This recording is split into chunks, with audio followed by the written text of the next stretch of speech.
Hello friends, कैसे हैं आप सब। उम्मीद है आप सब मस्त होंगे। तो आज की क्लास में आपका मोस्ट वेलकम है। आज हम लोग बीएससी फर्स्ट ईयर बॉटनी वनस्पति विज्ञान सेकंड सेमेस्टर बात कर रहे थे फर्स्ट यूनिट की, जिसमें यूनिक फीचर ऑफ आर्किगोनेट्स और ब्रायोफाइटा था। ब्रायोफाइटा और आर्किगोनेट्स के जनरल कैरेक्टर हम लोग ऑलरेडी डिस्कस कर चुके हैं। रेक्सिया का देखो, और उसका जो ब्रायोफाइटा का क्लासिफिकेशन है उसको भी एक बार आप लोग देख लीजिए, क्योंकि उससे आपको ये पता चलेगा कि कौन सी स्पीसीज किस क्लास या ग्रुप में रखी गई है। और क्लासिफिकेशन पूछता भी है शॉर्ट नोट में, तो उसको भी ऑलरेडी अपलोड किया है मैंने वीडियो, उस पर आप लोग देख सकते हैं। 10-12 मिनट का वीडियो अच्छे से समझाया है क्लासिफिकेशन। और रिक्सिया स्टार्ट किए थे हम लोग। रिक्सिया का फर्स्ट लेक्चर इससे पहले हो चुका है, जिसमें मैंने रिक्सिया का क्लासिफिकेशन, कहाँ पाई जाती है रिक्सिया, कितनी स्पीसीज होती हैं इसकी ओवरऑल पूरे वर्ल्ड में, और इंडिया में कितनी पाई जाती है, सारे डिस्कशन हुए थे। और उसका एक्सटर्नल फीचर जो होता है, बाहर से उसकी थैलस स्ट्रक्चर कैसा दिखता है, क्या क्या प्रेजेंट होते हैं, मैंने बताया था। डोर्सोवेंट्रली इसका थैलस होता है। डोर्सल ऊपर जो साइड होती है उसको डोर्सल कहते हैं। थैलस मतलब ये थैलॉइड बॉडी है ना, इनकी जो लिवर वर्ट हैं ब्रायोफाइट में वो थैलॉइड होते हैं। थैलस स्ट्रक्चर होता है इनकी। प्लांट बॉडी कैसी होती है, थैलस मतलब जब ऐसे फ्लैट होती है, फ्लैट, ठीक है, प्रोस्टेट जो कि चिपकी रहती है सॉइल से।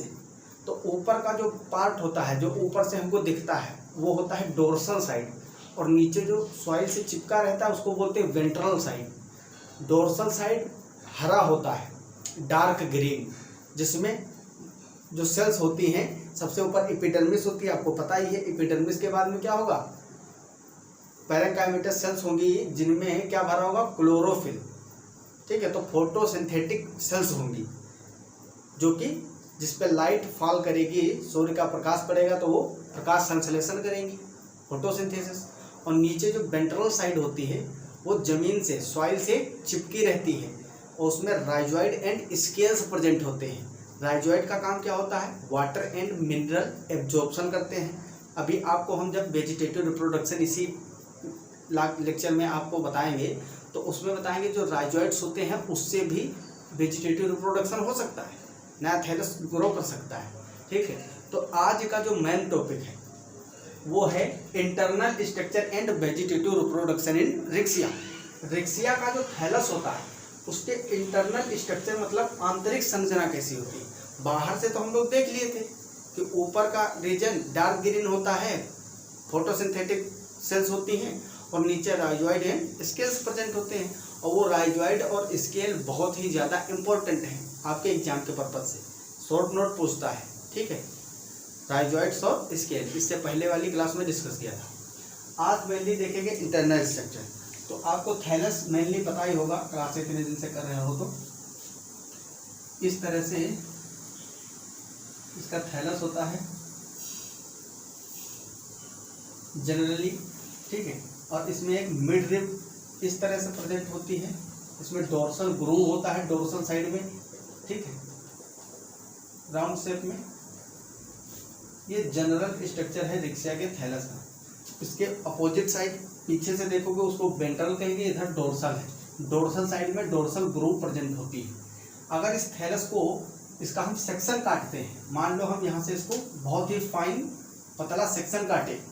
सेक्शन काटने के बाद में अगर इसको हम माइक्रोस्कोप में ऑब्जर्व करते हैं तो क्या दिखता है, इंटरनल स्ट्रक्चर जो इसकी एनाटॉमी है उसको देखते हैं। तो इसके इंटरनल स्ट्रक्चर में दो पार्ट दिखेंगे मेनली आपको। Anatomically rickettsia are divided into 2 regions. पहला फोटोसिंथेटिक रीजन मतलब प्रकाश संश्लेषणिक भाग, और सेकंड स्टोरेज रीजन। तो इसको हम लिख सकते हैं शारीरिक दृष्टि से अगर देखा जाए, एनाटोमिकली या शारीरिक दृष्टि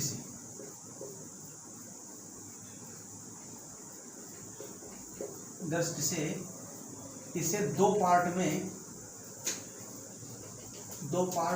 में डिवाइड किया गया है।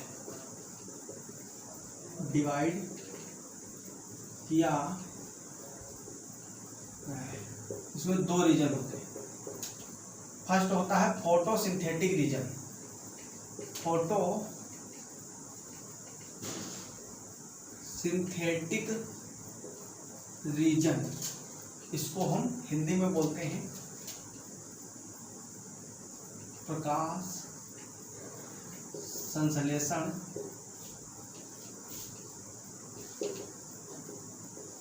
करने वाला भाग। और सेकंड क्या होगा, स्टोरेज रीजन, स्टोरेज रीजन मतलब भंडारण भाग।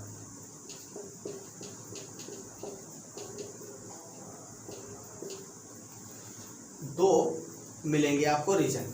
अब इसका देखते हैं किस तरह से है, जो इसको माइक्रोस्कोप में देखते हैं तो कैसा दिखता है। ठीक है, तो मान लो हमने थैलस काटा और उसको माइक्रोस्कोप में ऑब्जर्व किया, तो आपको इस तरह से इसमें फोटोसिंथेटिक फिलामेंट दिखते हैं। क्या दिखते हैं? फोटोसिंथेटिक फिलामेंट दिखते हैं।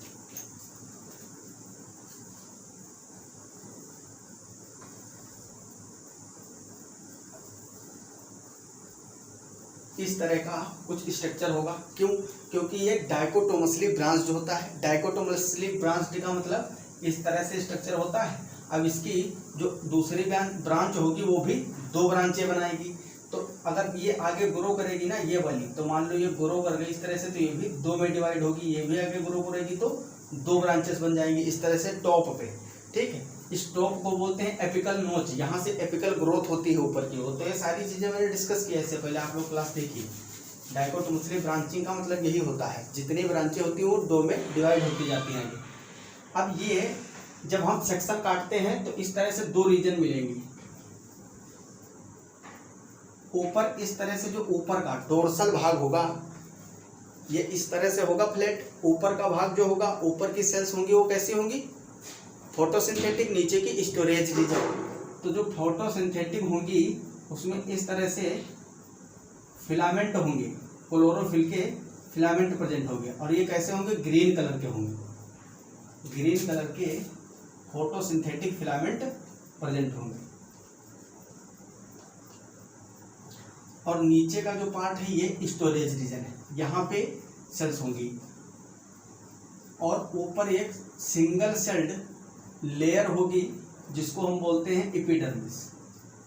अब ये एपिडर्मिस दोनों साइड होगी, डोर्सल साइड भी और वेंट्रल साइड भी। जो डोर्सल साइड एपिडर्मिस होती है इसको बोलते हैं अपर एपिडर्मिस। Upper epidermis. और जो नीचे वेंट्रल साइड में होगी इस तरह से सिंगल सेल्ड लेयर पाई जाएगी, उसको बोलते हैं लोअर एपिडर्मिस। अब इसमें खास बात क्या है, डिफरेंस क्या है वो अपर और लोअर में? अपर में देखो मैंने कुछ सेल्स यहाँ पे काट दिया है और यहाँ पे क्या होता है, इस तरह से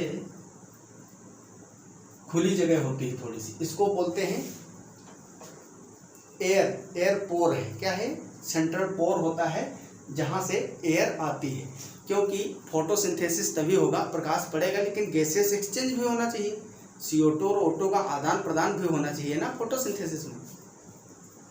तो इस तरह से जो ऊपर का पार्ट है डोर्सल साइड का, ऊपर रीजन है फोटोसिंथेटिक, तो वहाँ की जो ऊपर की एपिडर्मिस है वो डिसकंटिन्यूअस होती है और लूज कनेक्टिव सेल्स से बनी होती है। लूज कनेक्शन होते हैं इसमें, बहुत ज़्यादा कॉम्पैक्ट नहीं होता है। और जो नीचे की होती है epidermis, lower epidermis ventral side की, उसमें क्या होता है, वो कॉम्पैक्टली अरेंज्ड होती है सेल्स, बहुत ज़्यादा मजबूती से क्लोजली रिलेटेड होती हैं एक दूसरे से। और ऊपर का जो अपर एपिडर्मिस ये लूजली कनेक्टेड होती हैं। और इसमें बीच बीच में क्या होगा, आपको एयर चेम्बर, एयर पोर देखने को मिलेंगे। एयर चेम्बर तो इन सेल्स में होंगे।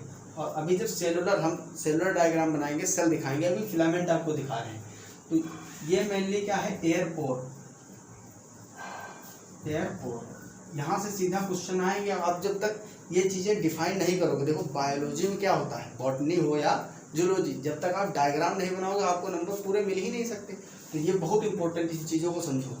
लिखना तो वही है जो इसमें समझ लोगे। ये सारी चीज़ें समझ जाओगे तो अपने आप भी सेंटेंस बना के लिख सकते हो हिंदी में या इंग्लिश में, और मैं आपको PDF भी प्रोवाइड कर दूंगा टेलीग्राम पे। तो ये एयर पोर है, ये ऊपर की एपिडर्मिस है। ऊपर की एपिडर्मिस कैसी होती है? डिसकंटिन्यूअस सेल्स होती हैं, लूज कनेक्टिव होती है, ठीक है। इसमें कनेक्टिविटी जो है बहुत लूज होती है। और ये जो फिलामेंट दिख रहे हैं ये क्या है? Photosynthetic region, photosynthetic region. नीचे वाला जो वेंट्रल साइड में होगा ये इसको बोलते हैं स्टोरेज रीजन, स्टोरेज रीजन। ये सेल्स जो हैं लोअर एपिडर्मिस में,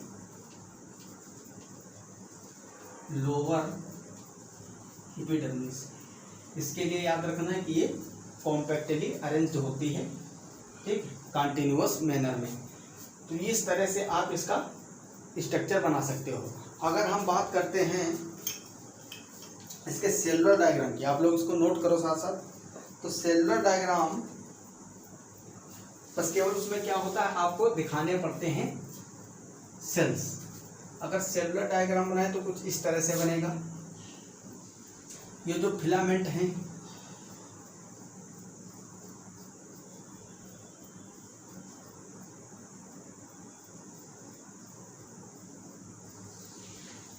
ये क्लोरोफिल के फिलामेंट है।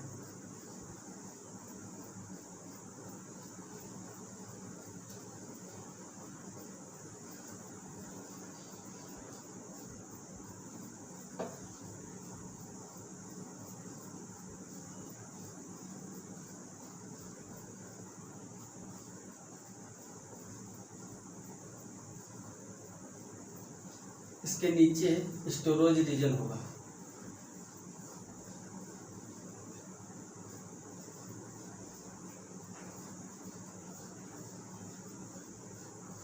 अब यहाँ पे आपको खास चीजें देखने को मिलेंगी।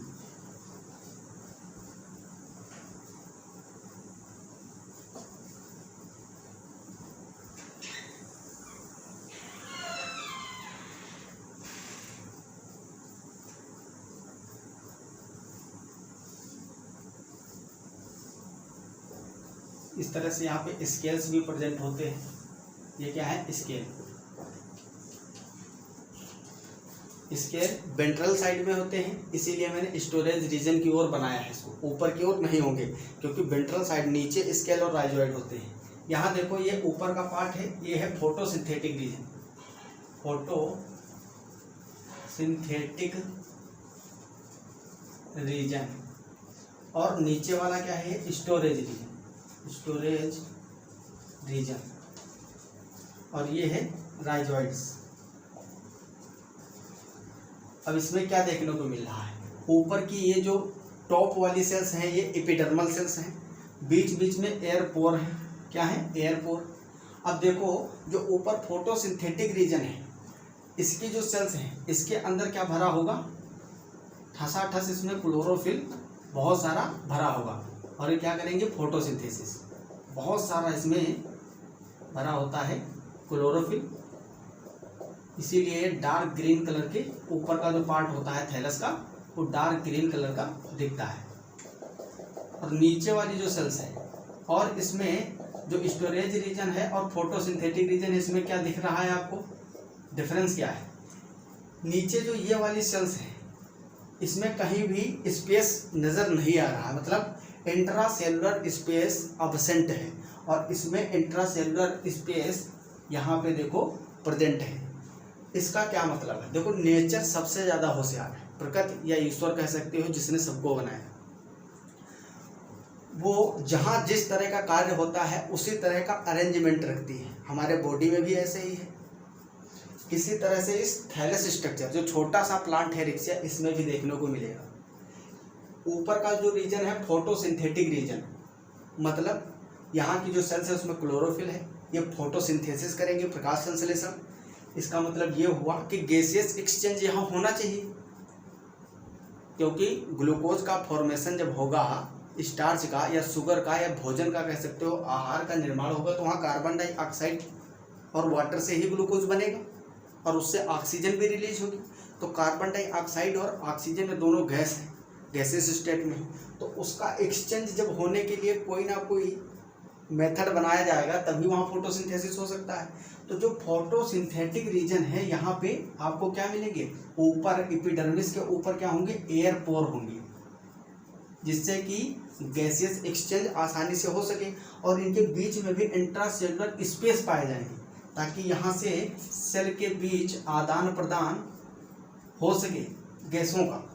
ये गैस यहाँ से एनवायरनमेंट से सीधा, देखो ये ऊपर का पार्ट है तो इसकी जो एपिडर्मिस है ऊपर ही होगी, एटमॉस्फेयर में सारी गैसें प्रेजेंट हैं, कंसंट्रेशन के अकॉर्डिंग कार्बन डाइऑक्साइड और ऑक्सीजन आवागमन करेंगी इसके अंदर, तो अंदर जाएंगी तो सेल में जिसका कंसंट्रेशन ज़्यादा होगा वो बाहर निकल जाएगी, ऊपर चली जाएगी।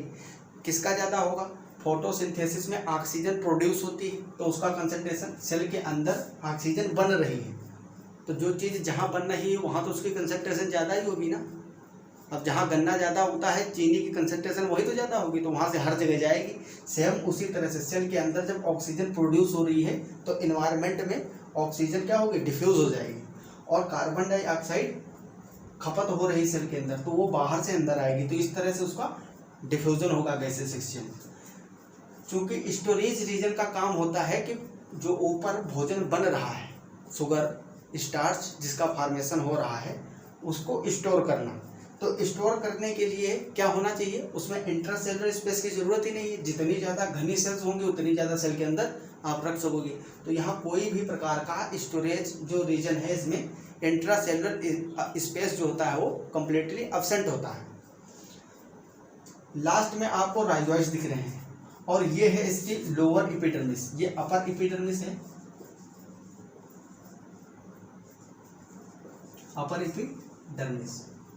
यहाँ पे आपको देखो डिसकंटिन्यूअस है, इसमें एयर पोर भी बीच में दिख रहे हैं, लेकिन ये जो लोअर एपिडर्मिस है,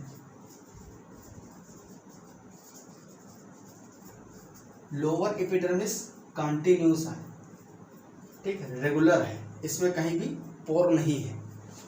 यही जो लास्ट की लोअर एपिडर्मिस होती है, वेंट्रल साइड में जो सबसे लास्ट की सेल्स होती हैं एपिडर्मिस वाली, लोअर एपिडर्मिस, इनकी सेल्स में कुछ जगह कुछ सेल्स में मॉडिफिकेशन आ जाता है, आउट ग्रोथ हो जाती है, जिससे राइजोइड्स का निर्माण होता है। राइजोइड्स क्या करते हैं, मिनरल एंड वाटर का एब्जॉर्प्शन करते हैं सॉइल से और सबस्ट्रेटम से जुड़ने, चिपक के थैलस को मजबूती प्रदान करने में भी हेल्प करते हैं राइजोइड्स। और इसी तरह से यही स्केल्स भी प्रेजेंट होते हैं बहुत सारे, ठीक है, स्केल्स। तो ये इसकी एनाटॉमिकली दो रीजन होते हैं जिसको आपको अच्छे से मैंने बताया, आपको समझ में भी आ गए होंगे। तो इसमें हम लिख क्या सकते हैं, अगर फोटोसिंथेटिक रीजन में लिखे हैं तो इसमें हम लिख सकते हैं, फोटोसिंथेटिक रीजन में ये क्या करता है, फोटोसिंथेसिस करता है। पहली बात, फोटोसिंथेसिस करता है मतलब प्रकाश संश्लेषण होता है। इस रीजन में मैक्सिमम जो सेल्स होती हैं उसमें क्या भरा होता है, क्लोरोफिल, क्लोरोफिल प्रेजेंट होता है, प्रेजेंट होता है। एपिडर्मिस इर्रेगुलर होती है, इर्रेगुलर और लूज।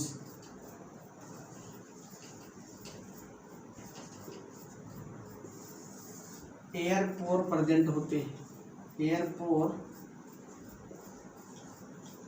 प्रेजेंट होते हैं।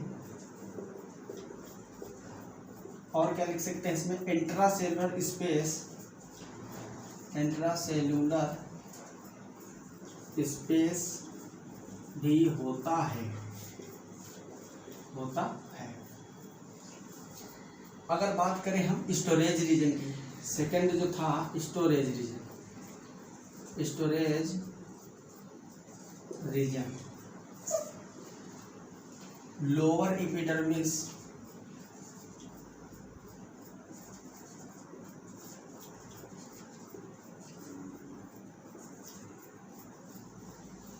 वन सेल्ड या सिंगल सेल्ड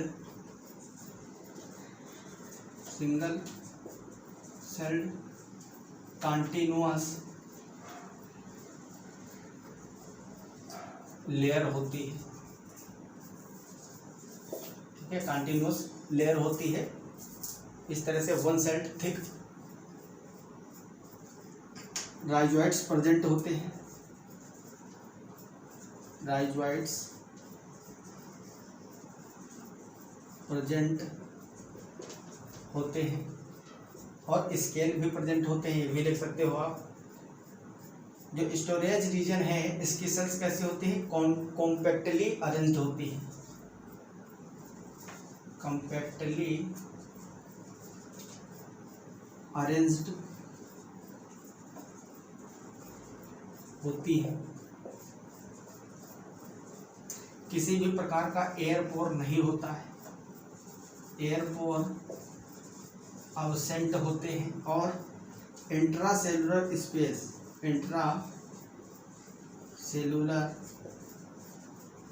भी अब्सेंट होता है। तो जो चीज़ें इसमें आपने देखा सेम उसी को आपको लिख के आना है। जो पॉइंट मैंने बताया है इसमें सेम वही लिखना है, इससे ज़्यादा आपको और कुछ नहीं लिखना है। मेन पॉइंट आप बता दिए हो। ठीक, जब शॉर्ट नोट 3 नंबर में पूछा जाएगा इंटरनल स्ट्रक्चर ऑफ रिक्सिया या फिर anatomy of Riccia thallus, Riccia thallus जो है उसकी शरीर की, तो उसमें 3 नंबर में आपको और कुछ ज़्यादा लिखना ही नहीं है। बस यही बता देना 2 पार्ट में डिवाइड होता है और इसके दोनों स्ट्रक्चर बना दो। बस स्ट्रक्चर ही बना दोगे, 2 नंबर तो पक्के हैं आपके। और उसके बाद में ये उसके बारे में 4-4, 5-5 कमेंट लिख दोगे, काम खत्म। तो आप लोग इसको पॉज करके नोट करिए, फिर उसके बाद में हम स्टार्ट करते हैं। और हाँ, एक बात इसमें याद रखिए, जो रिक्सिया फ्लूटेंस होता है, रिक्सिया फ्लूटेंस, इससे पहले क्लास में मैंने बताया था ये एक्वेटिक, कंप्लीटली एक्वेटिक स्पीसीज है, एक्वेटिक स्पीसीज है। ठीक है, जितनी भी रिक्सिया की वो स्पीसीज हैं वो जनरली टेरेस्ट्रियल होती हैं, मॉइस्ट कंडीशन में रहती हैं, जहाँ पे आर्द्रता होती है, नमी होती है, ज़्यादातर पानी के किनारों वाले जगहों पे रहती हैं, मिलती हैं। एक स्पीसीज है रिक्सिया फ्लूटेंस जो कि कंप्लीटली एक्वेटिक है, पूर्ण रूप से जलीय होती है, जल में मिलती है। तो इसमें किसी भी प्रकार का एयर चेम्बर जो है, एयर पोर, ये नहीं पाए जाते हैं और ना ही इसमें इंट्रासेलुलर स्पेस होता है, क्योंकि गैसेस एक्सचेंज जल के अंदर ज़रूरत नहीं होती। वाटर को ही तोड़ के वो ऑक्सीजन और कार्बन डाइऑक्साइड का काम वहीं से चल जाता है। तो इसमें इसको याद रखना, ये 1 नंबर में वेरी शॉर्ट में पूछा जाता है, कौन सी वो स्पीसीज है जिसमें एयर पोर और एयर चेम्बर अब्सेंट होता है, या फिर एक्वेटिक रिक्सिया की स्पीसीज कौन सी है। तो आपको याद रखना है रिक्सिया फ्लूटेंस। इसको आप लोग नोट करो पॉज करके, फिर आपको रिप्रोडक्टिव पार्ट जो है उसको बताते हैं।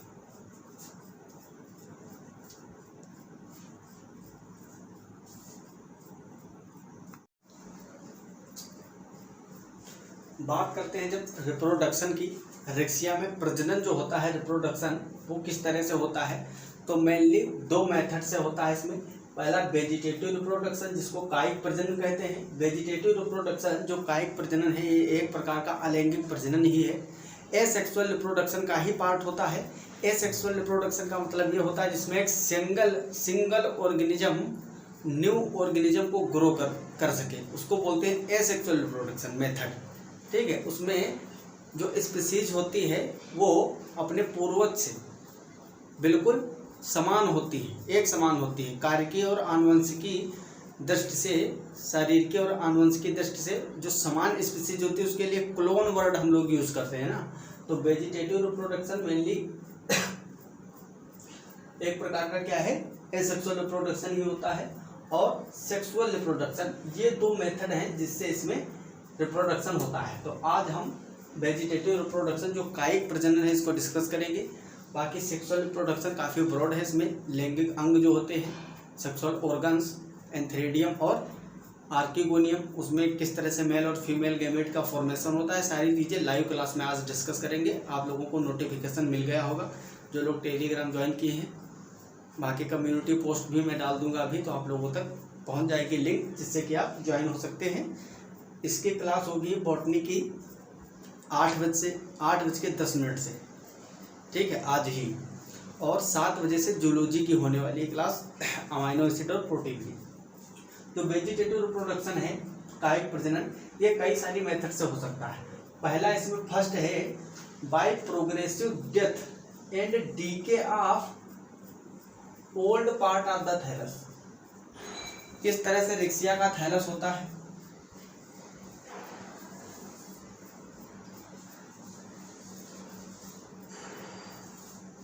इसका जो ओल्ड पार्ट है, मान लो ये ओल्ड पार्ट था, ये टूट गया।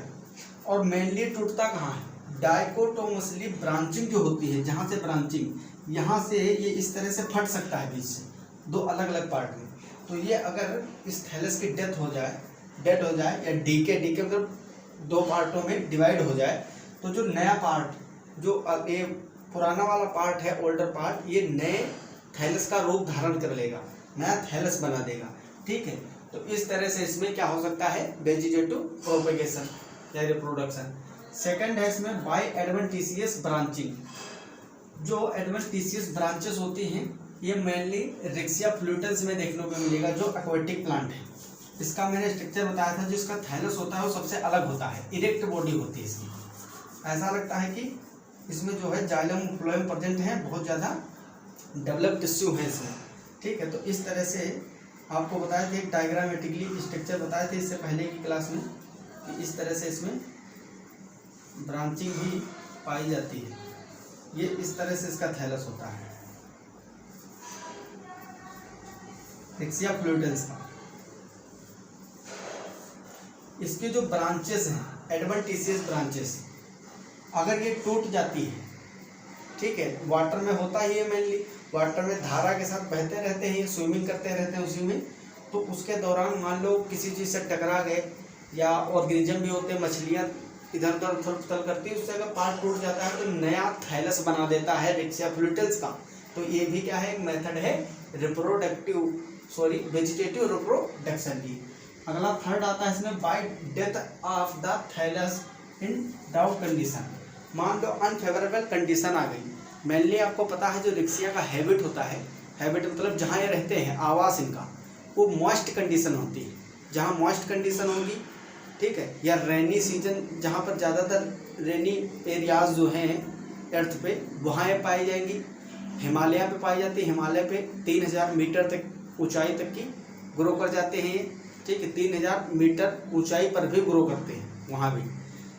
तो इस तरह से अगर बहुत ज़्यादा ड्राई कंडीशन आ जाए, तो जो थैलस स्ट्रक्चर होता है वो क्या होता है, ससेप्टेबल हो जाता है, ससेप्ट हो जाता है, वो डेड हो जाता है।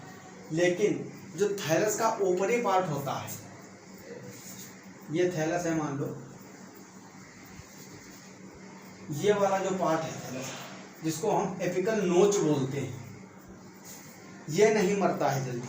बाकी नीचे का थैलस पूरा सूख जाएगा ड्राई कंडीशन में, और वाटर नहीं मिलेगा तो बहुत ज़्यादा सूख जाएगा, डेथ हो जाएगी इसकी। लेकिन ऊपर का जो पार्ट है एपिकल नोच, ये जल्दी नहीं मरता है। और फिर से मान लो कुछ समय बाद अगर फेवरेबल कंडीशन आ गई, अनुकूल अवस्था, तो यही इतना पार्ट एक नया थैलस फिर से बना देता है। तो इसी को बोलते हैं, ये थर्ड मेथड है by death of the thallus in डाउट कंडीशन। अगर अनफेवरेबल कंडीशन है तो थैलस की डेथ हो जाती है, उसके बाद भी वो ग्रो कर जाता है। अगली इसमें मेथड है बाय ट्यूबर्स। ये भी कॉमन मेथड है वेजिटेटिव रिप्रोडक्शन की। ये रिक्सिया बल्बिफेरा मतलब बल्ब के थ्रू होता है, ट्यूबर या बल्ब बात तो वही होती है। रिक्सिया डिस्कलर, रिक्सिया पेरेनिस और रिक्सिया वेसिकाटा, ये स्पीसीज हैं। इसको मैंने अंडरलाइन किया है, क्यों? क्योंकि आप बाइनोमियल नोमेनक्लेचर पढ़े ही होंगे। स्पीसीज जब लिखते हैं, जीनस और स्पीसीज को अलग अलग अंडरलाइन किया जाता है, तो इसको इसीलिए अंडरलाइन किया गया है। तो ये स्पीसीज हैं 4 स्पीसीज, जिसमें बाई ट्यूबर के थ्रू होता है। कुछ ऐसी कंडीशन आती है, फेवरेबल कंडीशन, अनफेवरेबल कंडीशन, जब ये क्या बनाते हैं, थैलस ट्यूबर बनाते हैं। केवल इन्हीं स्पीसीज में देखने को मिलेगा। ट्यूबर आपको यहाँ पे दिख रहे होंगे, जो एपिकल पार्ट होता है डाइकोटोमसली ब्रांचिंग जहाँ पे होती है वहीं पे ट्यूबर ग्रो करते हैं टॉप पे एकदम। इस तरह से ट्यूबर होते हैं। ट्यूबर में जो सेल्स होती हैं वो पैरेंकाइमेटस होती हैं, क्लोरोफिल उसमें प्रेजेंट होता है। ये डिटैच हो जाते हैं जब थैलस से तो नया थैलस स्ट्रक्चर बना देते हैं। लास्ट इसमें है बाई राइजोइड्स। राइजोइड्स एक ही स्पीसीज है, ये रेयरली मिलता है, बहुत कम, मतलब कभी कभी तुक्का लग गया अगर तो रिप्रोडक्शन हो जाएगा। जैसे कि एमसीक्यू टाइप में आप लोग फर्स्ट सेमेस्टर में बहुत सारे तुक्का मारे होंगे, कुछ सही हो गए होंगे कुछ गलत, तो उसी तरह से तुक्के वाला काम है। केवल एक स्पीसीज है रिक्सिया ग्लाउका। रिक्सिया ग्लाउका में होता है, वो भी तुक्के वाला काम है। कभी ऐसी कंडीशन आ गई कि राइजोइड्स जो होते हैं उसमें क्लोरोफिल वगैरह प्रेजेंट हुआ, खींच के एब्जॉर्प्शन किए मिनरल न्यूट्रिशन का और फूल गए राइजोइड्स, और जब फूल जाता है कोई तो जानते हो तो रिप्रोडक्शन हो जाएगा। वहाँ से जो राइजोइड्स होता है वो नया थैलस बना देता है, तो राइजोइड्स के थ्रू भी हो सकता है। बात करते हैं थोड़ा सा एपिकल ग्रोथ के बारे में। तो वेजिटेटिव रिप्रोडक्शन मेनली इन्हीं मेथड से होता है। इसका जो नोट्स है मैं आज ही टेलीग्राम पे डाल दूंगा, प्रोवाइड कर दूंगा, ठीक, आप लोगों को वहाँ से आप लोग कंप्लीट कर सकते हो नोट्स वगैरह बनाने हैं तो। बाकी ये भी नोट करते रहा करो साथ साथ। एपिकल ग्रोथ में क्या होता है, इस तरह से इसका अरेंजमेंट होता है सेल का। ये एपिकल सेल है ऊपर की, और ये एपिडर्मल सेल इधर दिख रही है।